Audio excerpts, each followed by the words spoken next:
Disclaimer, I do not own any rights to any content, videos, research, music, unless it is of my own creation. Everything is for entertainment and commentary purposes. All information is of my own opinion or are alleged until factual evidence has been presented. Cue the music.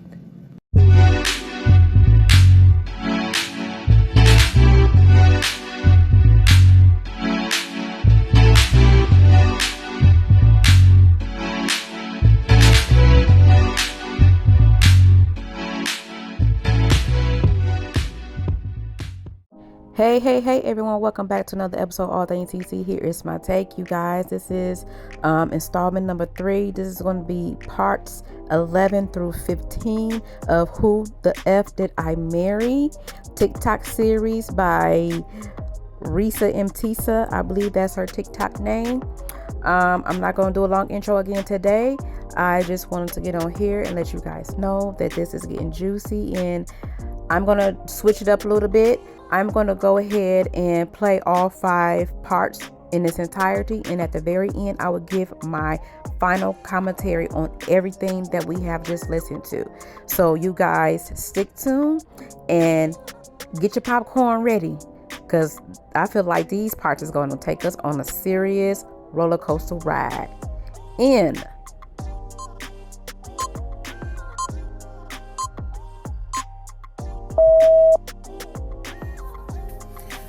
Part 11. So for this part, I'm just going to give you some backstory on the family.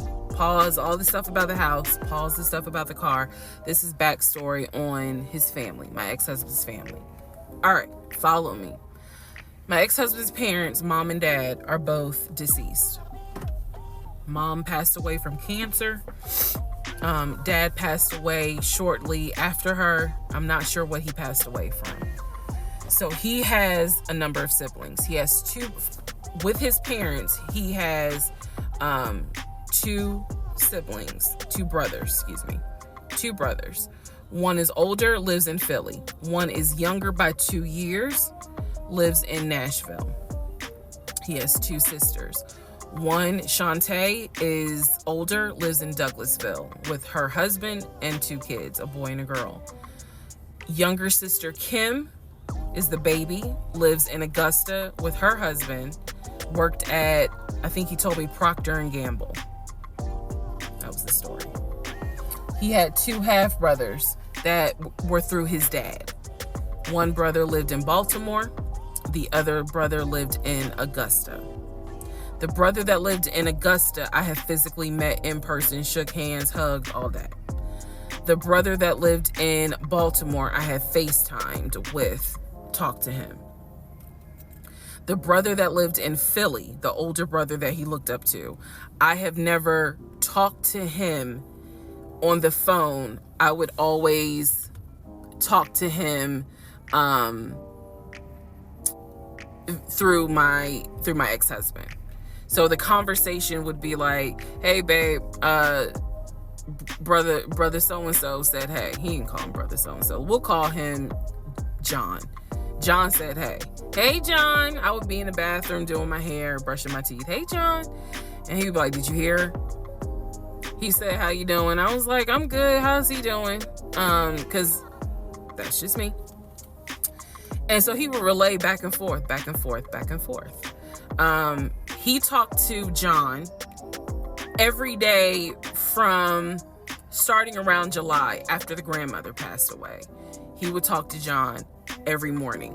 We both would be getting ready for work, and he would be on the phone with John. They would be talking for 30, 40 minutes, talking about football, talking about other siblings. They would be talking about cars.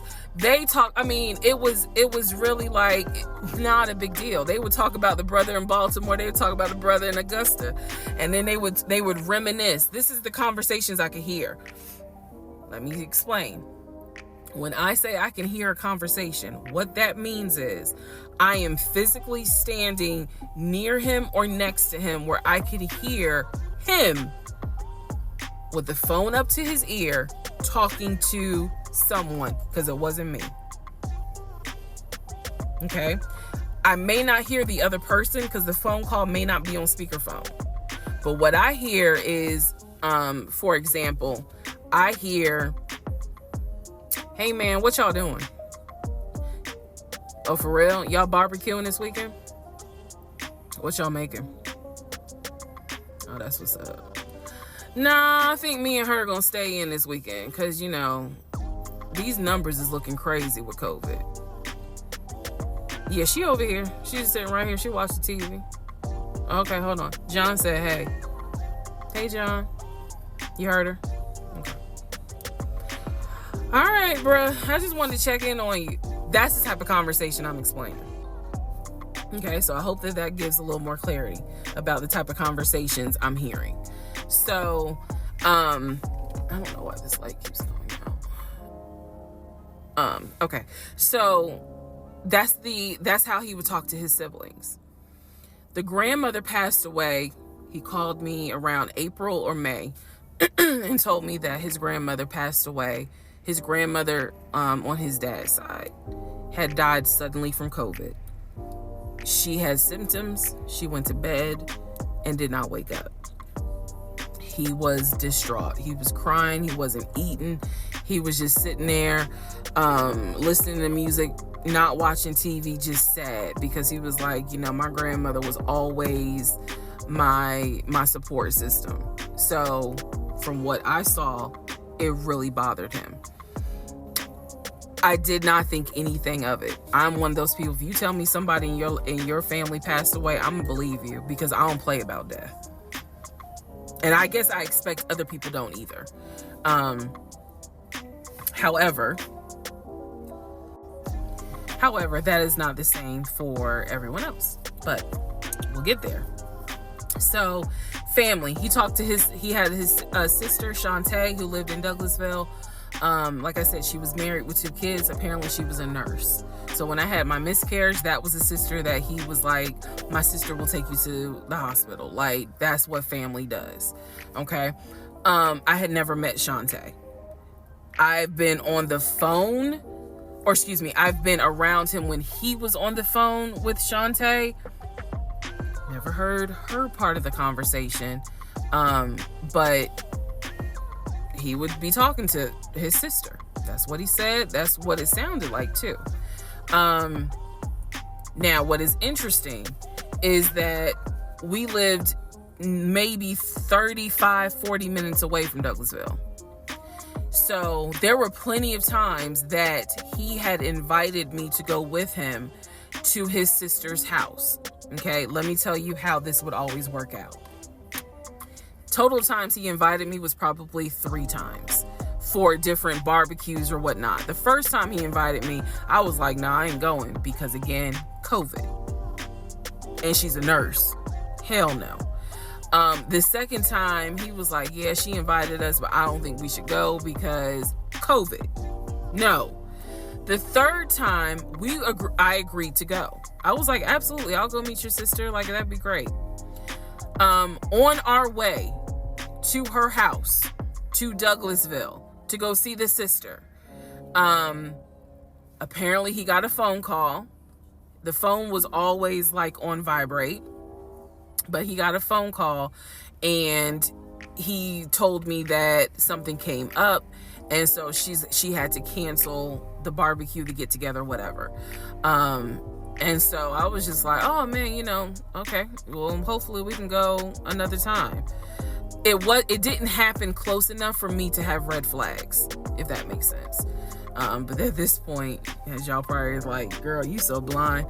But again, I didn't think anything of it, because it's like, okay, it fell through. We'll reschedule.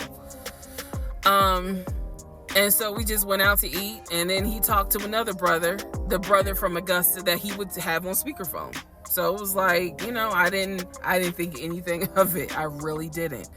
Man, and the more I talk about it, the more I realize, like, I'm not a dumb person, but it just never dawned on me the things that you have to now investigate. it didn't dawn on me. But nevertheless, that is the backstory for his family, right? Grandmother passed away. 3 weeks later, he called me and told me his uncle had passed away from COVID. The uncle had tested positive, had to go into the hospital, and he died. It was a bit of a red flag. It was a bit of a red flag, but like I said, I don't play about death. So I was just like, wow. Because of these two deaths, he became a stickler about COVID. And when I mean a stickler, wear your mask, wear gloves, hand sanitize, wash your hands. Like, he was annoying about making sure neither one of us caught COVID. So now I'm going to give you the backstory in regards to what I was told with the ex-wife. Okay, I know I look rough, but it's okay. It's okay. Anyway, so this is part 12 of Who the Fuck Did I Marry? So this is the backstory on what I was told for the ex-wife. This is important. Pay attention. All right. This is 2020. So this is what I was told in 2020. I was told that he and his ex-wife used to be friends. Then they started dating and subsequently got married. They got married in California. He had bought a house with the money that he made from arena football. They had apparently gotten married on the downward of the arena football career. Had a nice house. He showed me a picture of the house, showed me pictures inside the house. Remember that? Showed me pictures inside the house. It was a really nice home in San Diego. And basically what happened was that he came home from work early one day and came home early from work one day and his wife was sleeping with another man. The man was in the house. He and the man get into it.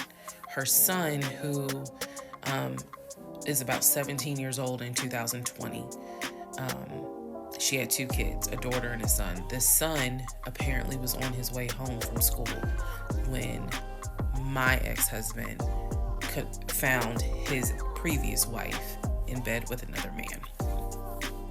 So the story goes that he and the guy fought.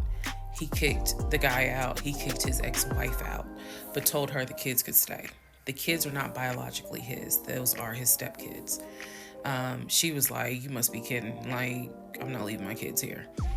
The kids are old enough to where they were like, we don't want to go because you fucked up. We don't want to leave. So apparently she leaves.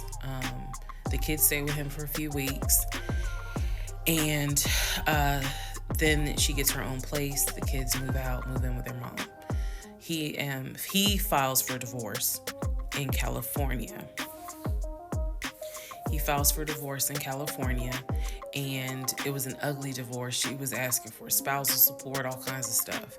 And then it turned into, I'll help you with the kids, not child support, but just I will give you some money for the kids, because apparently he was very close to the kids and he wanted to keep a relationship with the kids. Their biological fathers, apparently there were two fathers, their biological fathers were not in the picture. So the divorce starts out contested and ugly, eventually becomes amicable. Eventually they become cordial with each other. So my ex-husband moved. This is all before he ever met me. So I'm telling you the story of what I was told in 2020. So eventually, about 2 years later, is when his job approached him about an opportunity to transfer to Georgia. And so he took it. New beginning, fresh start. He has family in Georgia. He took it. He told me this story pretty much the second or third conversation we had. So it was always from the beginning that she had cheated. He caught her, and he had filed for divorce, but he was still close to the kids. They still had a great relationship. I've heard him I've heard him on the phone with the kids, just encouraging them, helping the 17-year-old like with homework. The kids really apparently wanted to meet me, and I was fine with that. He would send them money, if they needed something, because he loved the kids as if they were his own. I'm telling you the story as I was told it in 2020. So let's see, around April or May of 2020, he informs me that his ex-wife has moved to Georgia. Apparently, she's staying with her sister in Gwinnett County. So she has moved to Georgia. The 2 kids are now in Georgia. And so when he tells me all this, I'm like, so what's that supposed to mean? Now, I will say this. He never made it seem as if she wants him back. He never presented that. It was always, we're cool for the kids. We're cool for the kids. But he's never presented that she was trying to get him back. I feel like it's fair to her for me to say that. And again, stay with me. It all comes out. But that was the backstory in regards to the ex-wife. That they got married in California, they divorced in California, and then she eventually moved to Georgia, to Gwinnett County, after he had transferred to Georgia for his job. He did tell me that, every now and then he'll get a text message from her. He told me that he, told her when I was pregnant, he felt like she needed to hear that from him instead of hearing it from the kids. And we got into a bit of an argument about that, but honey, in the big scheme of things, anyway, so we got into an argument about that. I felt like that's none of her business. But that's the overall backstory of her. So remember, because there will be a quiz, but just remember, he met her in California, married her in California, divorced her in California. She moved to Georgia, to Gwinnett County, after he moved to Georgia. Are we clear? Okay. Part 13 of Who the Fuck Did I Marry? So I've kind of given you guys all the backstory. Let's just kind of recap real quick. So I told you how we met in March of 2020. Basically, Georgia got shut down. I keep saying shut down, got locked down. We decided to quarantine together. I know it was crazy. It was crazy. I really liked him and thought he liked me. So I told you guys how we met. Things moved at a rapid pace. Met in March. Moved in together pretty much end of March, beginning of April. Found out I was pregnant in May. Lost the baby in June. Had to have surgery in July. Started looking for houses. Started looking at cars. All this stuff happened literally between March and and August is when I got my car.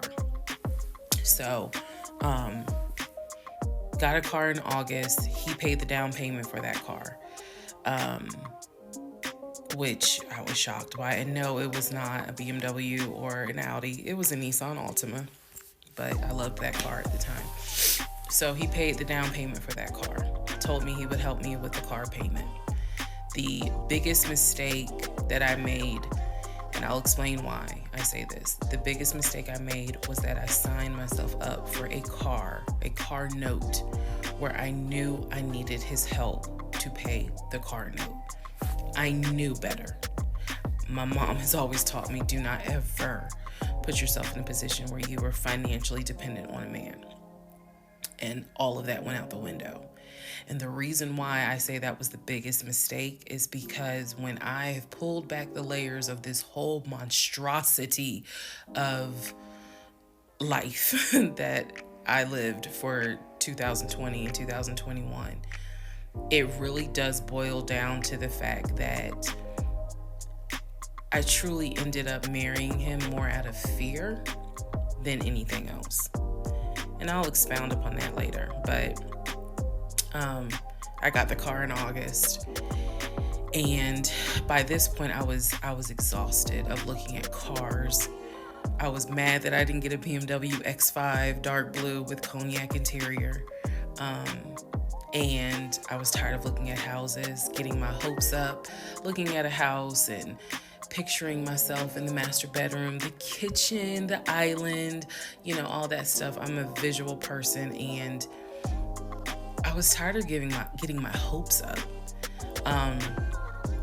So now we're going to segue into fall, going into the holidays.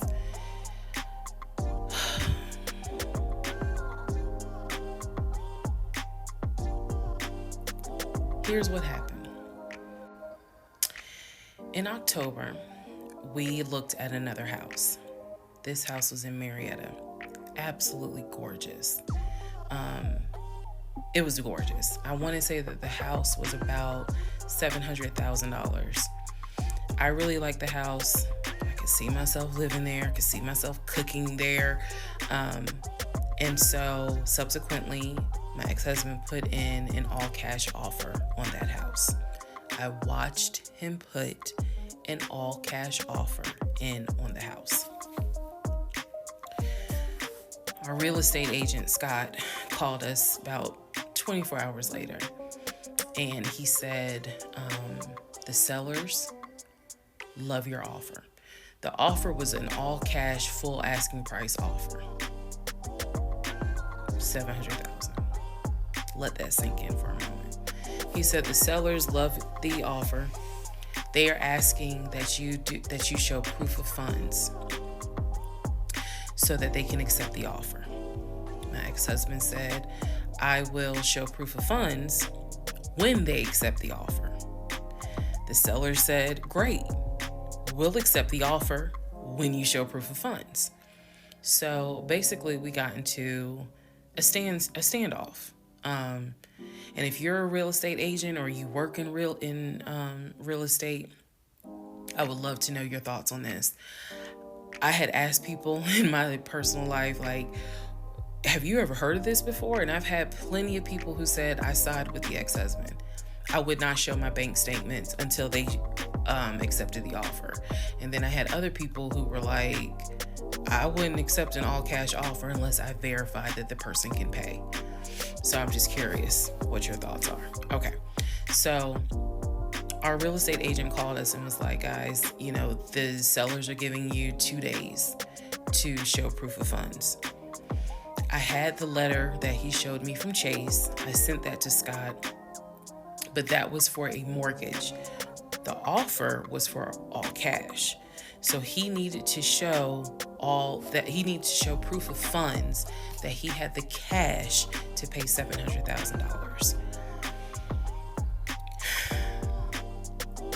He didn't show it.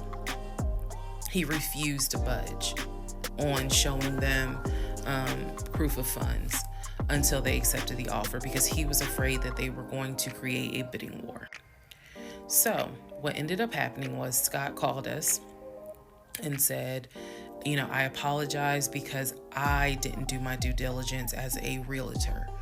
He said, before I ever started showing you guys a house, I should have collected your pre-approval letter and proof of funds. He said, so at this point, my broker has informed me that I cannot show you guys another house until you show at least us, meaning the real estate firm, until you show us proof of funds. And so I'm just like, well, I'm telling my ex-husband, just show them the fucking proof of funds. Like, what's the problem? And so it was a lot of, I find that this is really unprofessional because it's not our fault that you didn't do your job correctly. It got a little ugly and it got uncomfortable because I'm like, I don't understand why you don't show them proof of funds when you clearly just signed a document stating that you're putting an offer in at full asking price. This was the same thing that the realtor was saying. He was like, but you just signed an offer, so what's the problem? Like, you want them to accept the offer and then you'll show everyone the proof of funds? And my ex-husband, without missing a beat, said yes. So Scott did his best to work with the seller and say, look, accept the offer. He'll show you, he'll open the books, he'll show you the proof of funds. These sellers were like, no, that's not. And it wasn't so much the sellers, it was the seller's agent. Big respect to the seller's agent. But the seller's agent was like, no, that's not how we're doing business. He needs to show those proof of funds before I advise my clients to accept his offer, period. If he's not willing to do it, we'll go on to the next offer, because they did have another offer on the table.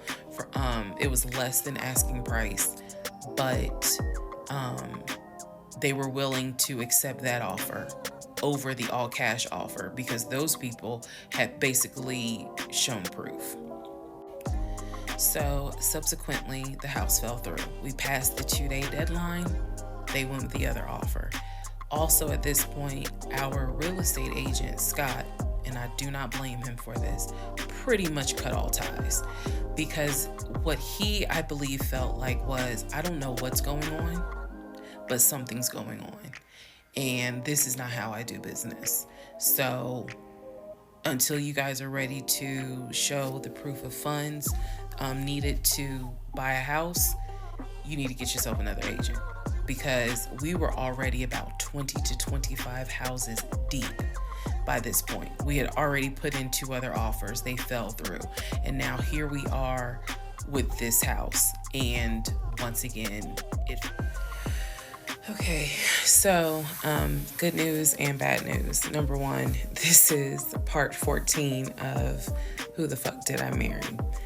Bad news, this is going to be the last post for the night. And the reason why, good news, tomorrow's my birthday. So I'm just going to make this video, post it, and then I will pick back up probably Friday, because honestly, I truly want to enjoy my birthday tomorrow. I just want to enjoy my birthday.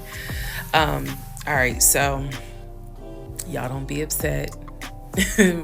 Just, if anything, watch parts 1 through 14, then we'll be ready for part 15.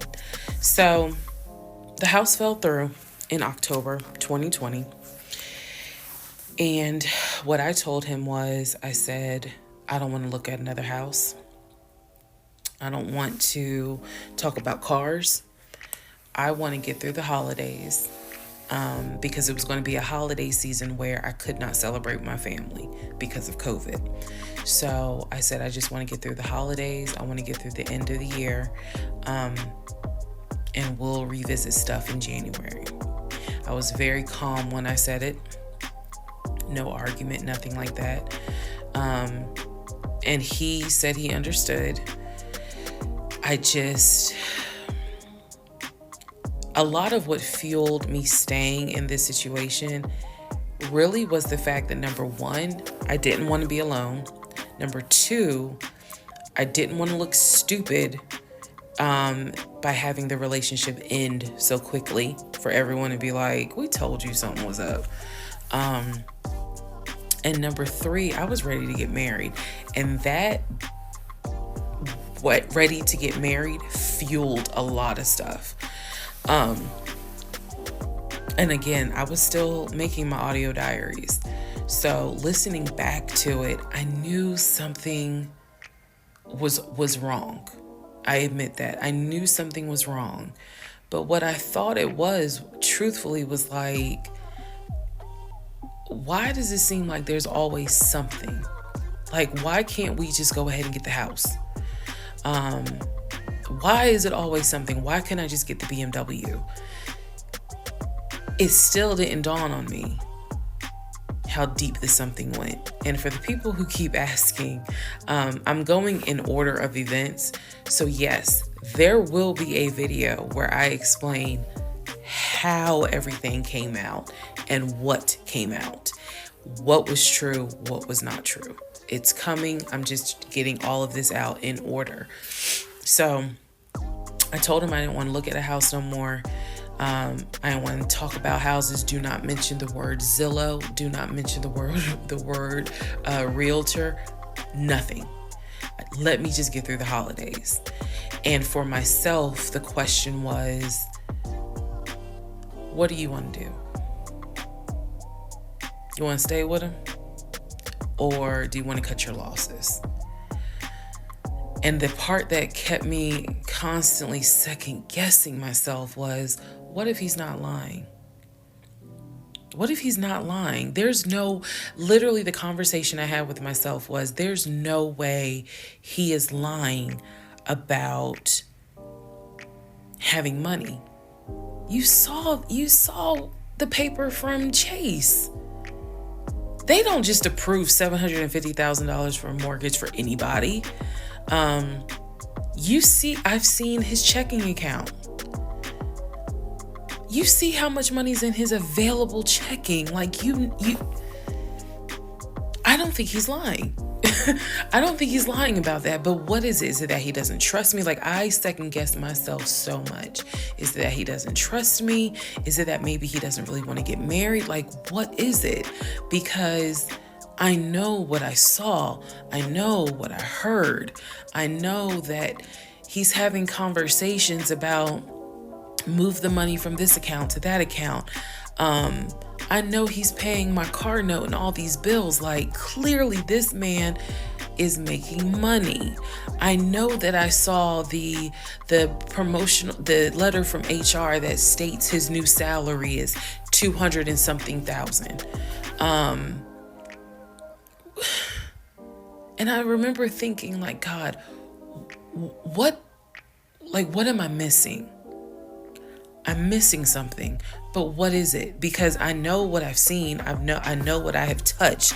I have physically touched these papers. Like, I know how to read. So what is it that I am missing? He's close to his family. He talks to them all the time. He's just a regular guy that just likes to watch NFL football. He leaves me alone when I want to watch Georgia football. He's paying the bills, groceries. I haven't had to worry financially since I've met him. And as a woman who had lived on her own, paying her own bills, my God, that is the most intoxicating feeling when you meet a guy who just takes your stress and your worry away financially.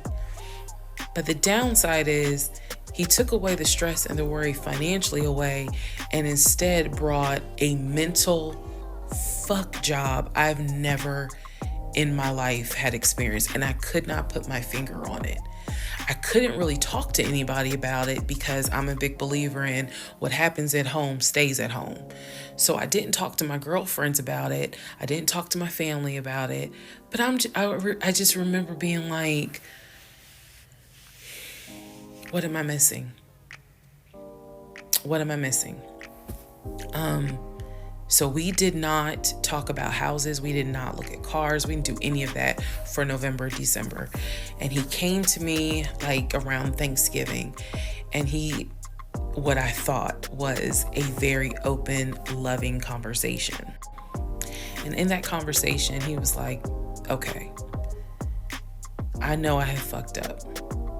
I know that things are not feeling too strong right now. He was like, I want us to get married. I want a home. I will show you whatever you need to see to put you at ease. He was very contrite. He was very just like, what do I need to do to put your mind at ease so that you know I'm in this and that I want this and that I love you and I want you to be my wife. So I was like, show me your accounts. He showed me his checking. He showed me one of his savings. He showed me a Chase savings. He did not show me the offshore. And he did not show me the US bank. So he showed me those two accounts, checking and Chase savings. So I knew that there was money. What I saw in those accounts, there was money. I told him, I was like, if we're going to buy a house, I want it to be through the mortgage on Chase. I don't want to deal with this proof of funds shit no more. I said, I do not want to look at another house until the beginning of the new year. He said, okay. That is when we then had a conversation. So I guess I lied, because we are going to have a part 15 or 16 tonight. But that is when we then had the discussion about marriage. And that is where religion came into play. Yeah, I'll give y'all the other part tonight. Okay, part 15. Who the fuck did I marry? So in December of 2020, around beginning of December, we had a conversation, kind of a come to Jesus heart-to-heart conversation. And both of us had grown up in the church, and the fact that we were not married but living together, the fact that almost had a baby together, bothered both of us. Both of our families, my family and his family, were very adamant, like, okay, y'all either need to get married or y'all need to separate. And so I'm walking around with a ring on, which I'll post a picture of the ring, because God, there's so much to unpack. But anyway, walking around with a ring, and so he said to me, whatever I need to do my part to make this work, I'm willing to do.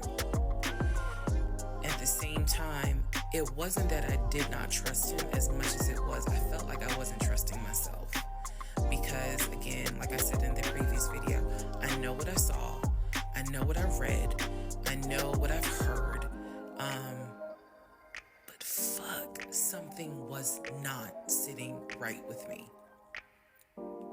And every time I would question it in my head, the other side of me was like, okay, you know he ain't lying about the money, because you saw it. So you know he ain't lying. Girl, are you that... Like, I remember saying to myself, are you that jaded that you don't even know what it's like to have a decent man? Yes, I really had the audacity to have that thought. So we agreed at the beginning of December, like, we wanted to be together. I believe I loved him. I believed he loved me. So the decision was made that we were going to get married. It's still COVID, so we had to follow certain protocol. So we filed our marriage license in Fayette County, Georgia, because you could not get an appointment in Clayton County to save your life. So we filed the marriage license in Fayette County. On our marriage license, it asked the number of previous marriages. He said 1, I had 0. It asked for our social security numbers. He put his social security number down. I put my social security number down. I mentally wrote down his social security number. And I did a background check. I did a background check after I had filed a marriage license. Yes, I know, but I did. The background check, nothing came back. It was like no results found. I did a criminal background check, nothing came back. So I thought one of two things. Either I had the wrong social, meaning I wrote down the wrong social, or my paranoia was unfounded. There's nothing wrong with him. Because he has been always throughout the relationship a big stickler about law enforcement, following the law, because his dad was a retired police officer. So this is a guy who would check to make sure my tail lights were working, make sure my signals were working, make sure my oil was good, make sure I had enough gas in the car. So when the criminal history came back with no results, I was like, well, of course there isn't, because the man probably hasn't had so much as a speeding ticket. So we filed the marriage license, and then we made an appointment to get married, and waiting for the judge to come out of chambers so that she could marry us. And the reason why I'm pausing is because, my God, if I could go back and see that young woman sitting in that lobby.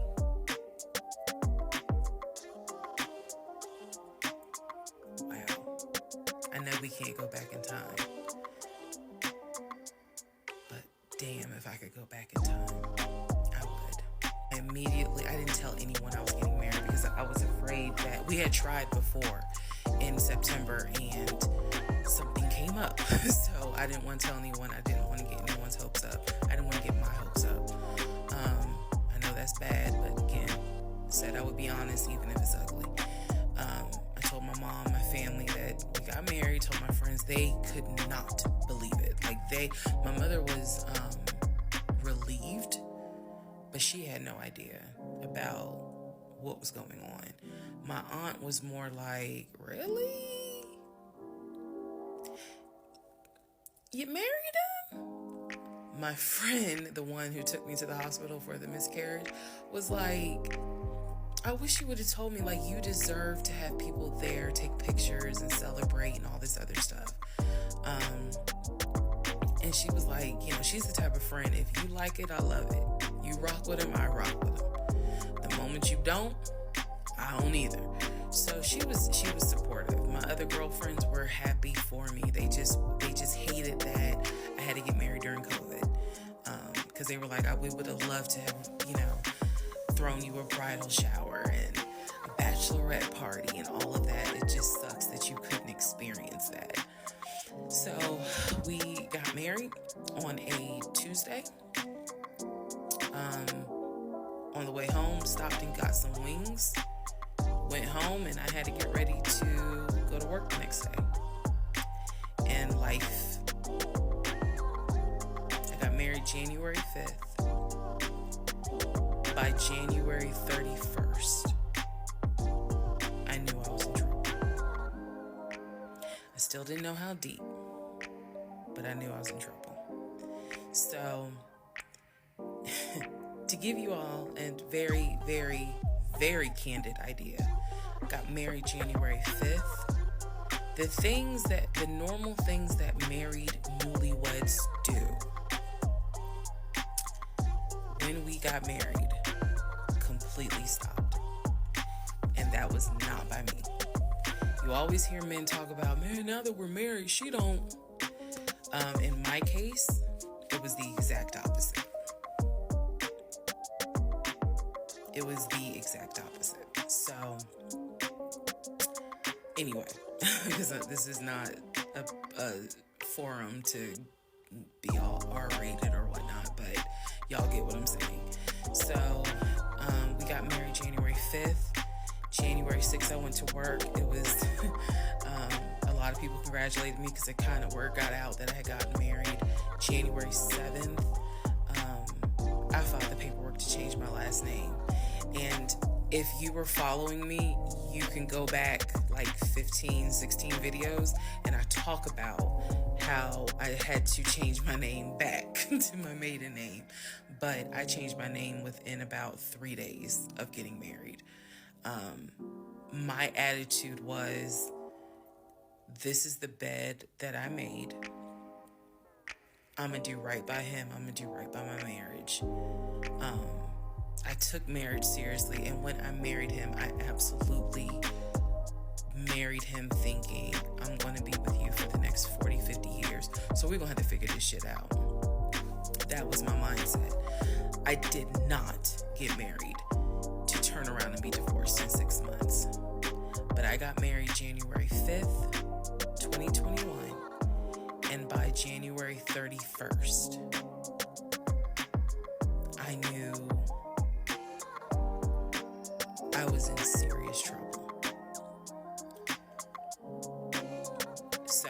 is where we are. The next set of videos, the next set of all this will be me talking about how things went downhill before it crashed and I found everything out. In the meantime, tomorrow is my birthday. So, happy birthday. Okay, you guys, so I'm going to give a quick little rundown of all the parts from my little notes that I took, because I'm like literally paying attention because this is some juicy shit. Okay, so part 11, she pretty much gave a breakdown of his family. Okay, you know, he got a couple of brothers, he got 2 sisters, both parents are deceased. Grandma just passed from COVID, and then he has an uncle that just passed from COVID. Okay, nothing to worry about with that, right? Okay, part 12, backstory of the ex-wife. Now this is where I feel like some things were, you know, not completely truthful, you know, and not saying that what he's saying is not true, but just given the history of what he's been saying to her thus far, everything that's coming out of his mouth to me is a lie. Okay, so he claimed that they got married in California, they got divorced in California, he caught her cheating in the house, he's still cool with the children and all that stuff, and now she has moved to Georgia, whatever. I think that is a red flag for me, because why would your ex that you caught cheating on you decided she wanted to move to Georgia when she know that you live in Georgia? I don't know, something just didn't sit right with me when she mentioned that. But we're going to go ahead and go to the next part. Part 13. So she gave a little recap real quick of how they met and everything like that. She goes on to further say, okay, we put in another offer for another house with our realtor, Scott. This is a all cash offer on a home. The sellers agreed to his offer, but there was clearly a back and forth about the proof of funds. Again, that's a red flag, and Pumpkin was just not getting it. She was just not letting it click. Why don't he show the proof of funds and we can be done with this? Why wouldn't a person show proof of funds when they're trying to buy a house? It's because they don't have the funds to buy the house. It's all a facade. Like, he is so good at being a manipulator and a narcissist that he is literally believing everything that he is saying and everything that he is doing. Because in his mind, he do not think that he is going to get caught. And I know from experience, because I had an ex-husband who was a manipulator, and it used to wreck my brain, and I had to, cut ties with him just because of that. Because you're not about to keep manipulating me and trying to make me feel like I'm wrong because I'm not doing this, or I'm wrong because I'm not paying attention to that. Like, we're not about to keep doing that. So I understand, and I see a manipulator. I know one when I see one. Okay. Before I get to part 14. So they went back and forth with the proof of funds. They had 2 days to provide that paperwork. They didn't, and the house fell through. 20 to 25 houses that they have actually wanted to see or put an offer on is excessive.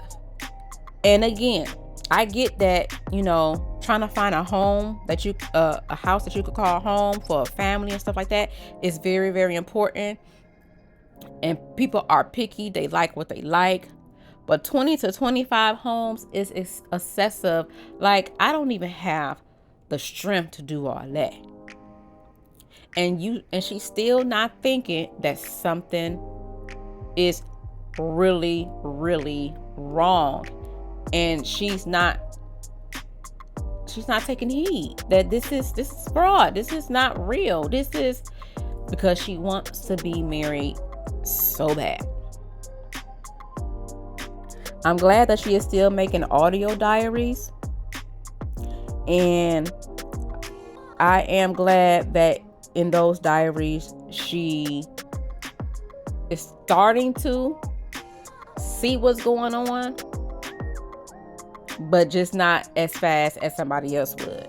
And she kept saying, something ain't right, something ain't right, something ain't right. I'm gonna tell you what's not right, pumpkin. You threw God out of the equation. You threw God out of the equation. You wanted to be married so bad. You wanted the fantasy world. You wanted the house. You wanted the husband. You wanted the family. You wanted all those things, and you just blew out God as if he didn't exist. God was not about to bless this mess. And that's why you kept feeling like something was wrong. Yeah, because God ain't blessed. Anything that's meant by God would not stress you out this bad. Okay, so we're gonna move down to I think she said like October of 2020, when she said she didn't want to do look at no more houses and didn't want to look at no more cars until the beginning of the year. In between that time, he came to her, Thompson, I messed up. I love you. I want to get married. Just tell me what I need to do in order for you to pretty much believe what I'm telling you. And I was so happy when she said, I want to see your bank accounts. Yes, ma'am. Yes, ma'am. I want to see them bank accounts. Because at this point, that tap on my shoulder, it just keep tapping.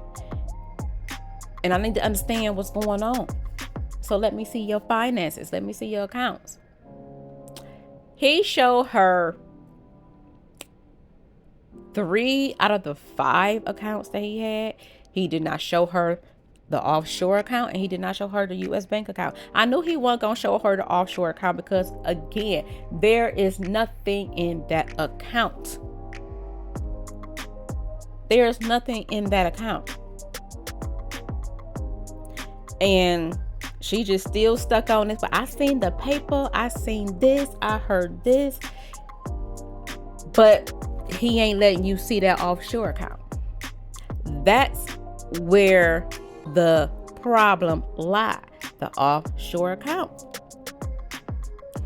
Her telling him she didn't want to look for no houses and no cars, and in that time frame, he had to come up with another situation because the way that he was going was not working, because she wanted to stop.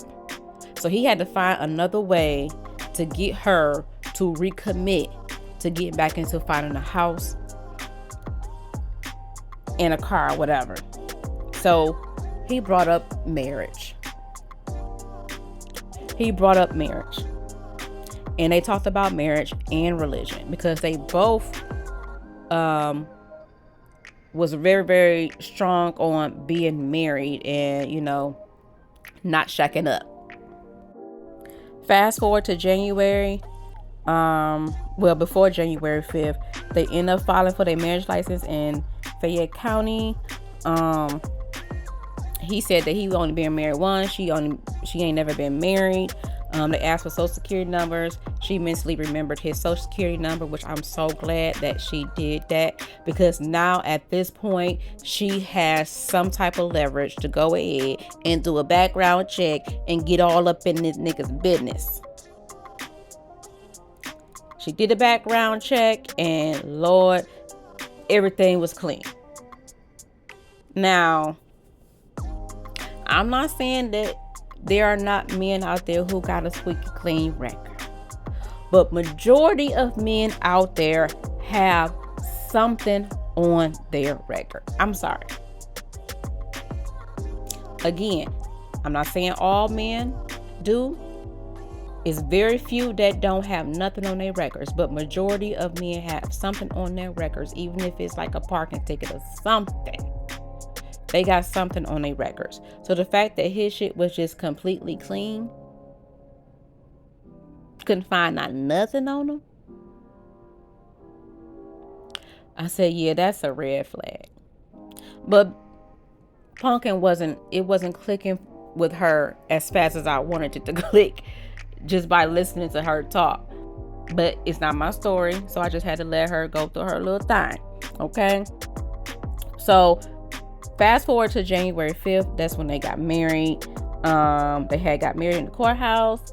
After they got married, they went and got a bucket of chicken and then went home, and the next day she went to work. So they never even had a honeymoon phase. And the intimacy was dry. Okay? Dry. And that should have been a sign right there, even before they decided that they wanted to go ahead and get married. Y'all wasn't even being intimate before then. Besides that one time when, you know what I'm saying, y'all clearly did because you ended up pregnant. But after that, you ain't mentioned nothing else about being intimate.